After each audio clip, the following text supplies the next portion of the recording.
عرفان قادر صاحب، کسی بھی چیز پہ اگر کوئی حکم امتناع ہو تو کیا کیا جائے؟ لوگ کہتے ہیں کیا سپریم کورٹ کو تالا لگا دیا جائے؟ مطلب اس نے تو فنکشن کرنا ہے نا، ایک ادارہ ہے and it is as important as the parliament or any other. ایسے سپریم کورٹ کو تالا لگا دینا چاہیے جو کہ پارلیمان کا لاء جو اس کو وائلیٹ کرتا چلا جائے ریپیٹڈلی. آپ یہ سمجھتے ہیں؟ میں کیا سمجھتا ہوں، یہ ضروری ہے. لیکن ایک how can supreme court few judges in the supreme court اور چیف جسٹس ان آئسولیشن اپنے لاء کے ہوتے ہوئے بینچز کانسٹیٹیوٹ کرنا شروع کر دیں؟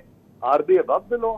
آپ لوگ سب کہتے ہیں کہ جب تک پریکٹس اینڈ پروسیجر بل جو سپریم کورٹ کا ہے اس پہ فیصلہ نہیں ہو جاتا، جب تک کسی قسم کی بھی جو بینچ کی تشکیل ہوگی وہ غیر آئینی ہوگی.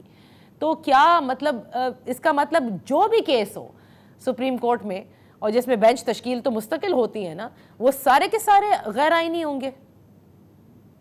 بالکل، سب جو benches in violation of practice and procedure act جو بینچز کانسٹیٹیوٹ کیے گئے ہیں دے آر آل انکانسٹیٹیوشنل.